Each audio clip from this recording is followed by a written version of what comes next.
रसीद नहीं काटा जा रहा है।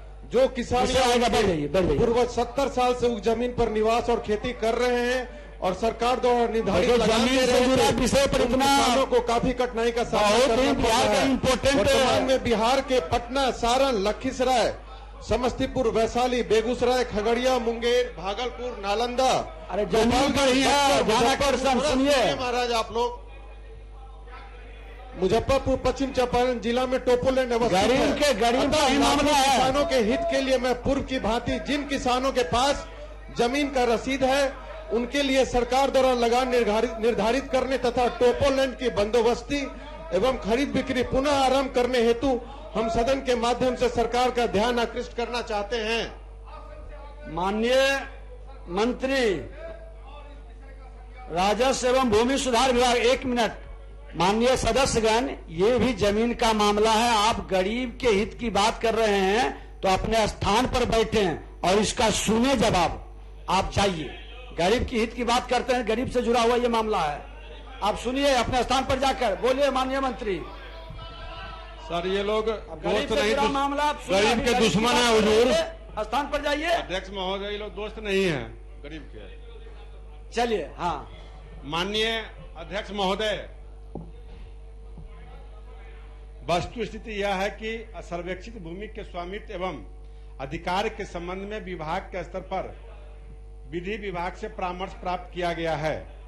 विधि विभाग के द्वारा अपने परामर्श में न्यायालय के एक विनिमय का उल्लेख किया गया है, जो privy council in the matter of तारकस Acharya Chaudhary versus secretary of state department reported in AIR 1935 PC 125 से संबंधित है, जिसमें निम्न आदेश अंकित किए गए हैं।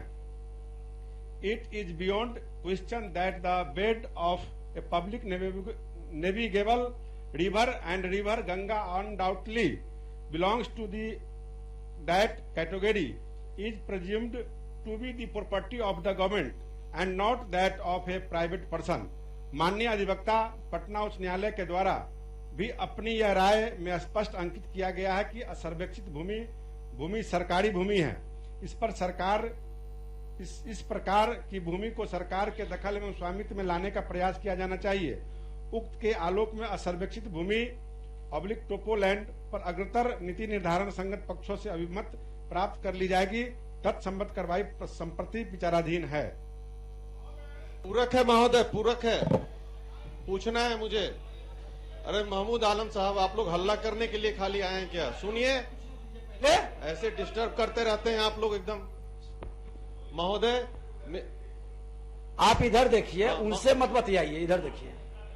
डिस्टर्बिंग एलिमेंट है महोदय ये। आप इधर बोलिए। महोदय, ये कहना है आपका, देखिए क्वेश्चन पर उन्होंने स्थान ग्रहण किए हैं, बोलिए। धन्यवाद महोदय। मेरा ये कहना है कि असर्वेक्षित जमीन वो टोपोलैंड है महोदय जो झाड़ झंखाड़ था। 1901 के सर्वेक्षण में अंग्रेजों द्वारा सर्वेक्षण नहीं हो पाया था। वैसा जमीन जो नदी के किनारे था और झाड़ी था, और जो नदी के धार बदलने से वहां के लोकल जो किसानों थे, किसान सब जितने थे वो सब किसान मिल करके अपना मेहनत करके उस जमीन को फसल के योग बनाए। और जब आजादी के बाद सरकार का गठन हुआ तब बिहार सरकार ने उनका लगान निर्धारित किया और तब से वो उसके स्वामित्व का उनको प्रभार मिला। तो मेरा ये कहना है, खरीद और बिक्री का भी उनको राइट था। मेरा ये कहना है, मैं पूरा की पूछ रहा हूँ महोदय। मेरा ये कहना है कि आप एक कमेटी बनाएं और अगर टाल बटोल नहीं करें, मेरे सरकार से यही कहना है कि अगर टाल बटोल किया जाएगा तो फिर आप सुझाव दे रहे हैं या पूरक पूछेंगे? दोनों चीज मैं पूछ रहा हूं कि आप कब तक उसका बताएंगे। पिछले 3 साल पहले भी आप माननीय मंत्री विधि विभाग में गया था, कब तक कमेटी बना के समाधान करेंगे? मेरा ये सिर्फ कहना है कि जिनके पास रसीद है, कोई भी प्रूफ है जमीन का, क्योंकि किसान हमारे अन्नदाता हैं, उनके साथ अन्याय नहीं होना चाहिए। और हम लोग विधायक यहाँ पे बने हैं, किसान के प्रवक्ता हैं, जनता के प्रवक्ता हैं, तो हमें अपने उनको जिता के भेजा है प्रवक्ता की जनता अपनी बातों को रखने के लिए। बताइए माननीय मंत्री जी, ये गंभीर मामला पूरे बिहार के अंदर का है। इसकी समाधान के लिए सरकार क्या विचार रखती है और कब तक? यही ना पूरक है? चलिए, यही है। माननीय अध्यक्ष महोदय, मैं स्पष्ट वक्तव्य देना चाहता हूं और साथियों से आग्रह करना चाहता हूं, मेरी बात को सुने। और कल राजस्व भूमि सुधार का भी बहुत वक्तव्य आने वाला है और बताएंगे भी आप लोगों को। अगर आप जनता के हित के, खास करके विपक्षी भाई को सच बताना चाहेंगे कि अगर आप उनके दोस्त आप हैं, तो इधर हल्ला देखिए न आसन करें। की ओर। हाँ, आप फिर उनके चक्कर में न पड़े, आप आसन देखें। अध्यक्ष महोदय, और फिर आप कहा, आप कहे कि इतना इंपॉर्टेंट विषय पर बैठिए, आप बैठ जाइए। इतना इंपॉर्टेंट पर आप लोग गंभीरता से सुनिए। हाँ, अध्यक्ष महोदय, टोपोलैंड असर्वेक्षित भूमि के अधीन चौर, दियरा, गंग बरार तथा वन भूमि भी है। टोपोलैंड पर मालिकाना हक एवं अधिकार के बिंदु पर विभाग स्तर पर एक कमेटी का गठन किया गया है। कमेटी के तौर पर तैयार किए गए ड्राफ्ट पॉलिसी पर जल संसाधन विभाग तथा पर्यावरण, वन एवं जलवायु परिवर्तन विभाग का अभिमत प्राप्त हुआ है। उक्त दोनों विभाग से प्राप्त अभिमत तथा एतत् संबंधित राष्ट्रीय हरित न्यायाधिकरण एनजीटी द्वारा सदृश मामलों में पारित आदेशों की समीक्षा विभाग स्तर पर की जा रही है। विभाग स्तर पर समीक्षोपरांत अंतिम रूप से टोपोलैंड पर विभागीय अभिमत का गठन किया जाएगा। तदुपरांत विधि एवं वित्त विभाग की सहमति प्राप्त कर अग्रतर कार्रवाई की जाएगी। माननीय अध्यक्ष महोदय, ये 70 वर्ष का मामला नहीं है, ये उससे पुराना भी मामला है, क्योंकि जब 100 वर्ष के पहले का भी मामला है और नदी चौर होने के कारण उस समय जो विभाग के द्वारा दिखाया, सदस्य के द्वारा कहा गया है, तो निश्चित रूप से सरकार चिंतित है और सरकार काम करना चाहती है, इसलिए कमेटी का गठन भी किया है, जो माननीय अध्यक्ष जी को बताना चाहूंगा। माननीय अध्यक्ष महोदय, टोपोलैंड असर्वेक्षित भूमि के सर्वेक्षण के रैतीकरण के संबंध में नीति निर्धारण है। प्रारूप गठन के लिए राजस्व एवं भूमि सुधार विभाग स्तर पर विभागीय कार्यालय आदेश संख्या 443/8 राज्य दिनांक 24/7/2019 के द्वारा गठित समिति के अध्यक्ष व सदस्यों की सेवानिवृत्ति एवं अन्यंत्र स्थानांतरण कारण नए सिरे से समिति का गठन निम्नवत किया जाता है। श्री सुशील कुमार निदेशक भू अर्जन बिहार सह अपर सचिव अध्यक्ष होंगे। श्री कंचन कपूर संयुक्त सचिव सदस्य होंगे। श्री मनोज कुमार झा उप सचिव सदस्य होंगे। श्री मुकुल कुमार उप सचिव सदस्य होंगे। श्री राकेश कुमार सहायक निदेशक भू अर्जन सदस्य होंगे। श्री सुबोध कुमार विशेष कार्य पदाधिकारी सचिव होंगे। एवं समिति द्वारा नीति निर्धारण प्रारूप गठन में आवश्यकता अनुसार किसी विशेष आमंत्रित सदस्य की सेल से ली जाएगी। तीसरा, समिति द्वारा आवश्यकता अनुसार राजस्व मामलों के विशेषज्ञ किसी सेवारत एवं सेवानिवृत्त पदाधिकारी अथवा किसी बड़ी अधिवक्ता की सेवा प्रारूप गठन में लिया जाएगा। यह समिति इस विषय पर जल संसाधन विभाग, पर्यावरण एवं वन एवं जलवायु परिवर्तन विभाग के स्तर से प्राप्त अभिमत मंतव्य पर विचार करते हुए नीति प्रारूप का गठन कर अपर मुख्य सचिव के समक्ष दिनांक 19/3/2021 तक उपस्थापित करेगा। प्रस्ताव पर मुख्य सचिव का अनुमोदन प्राप्त हो चुका है और माननीय सदस्यों से मैं कहना चाहूंगा कि ये पूरे बिहार का गंभीर मामला है। माननीय हमारे साथी 14 जिला का मामला उठाए हैं, जिसमें 10 जिला का हम लोग के पास रिकॉर्ड है, जिस पर हम लोग संज्ञान लेंगे और कार्रवाई करेंगे।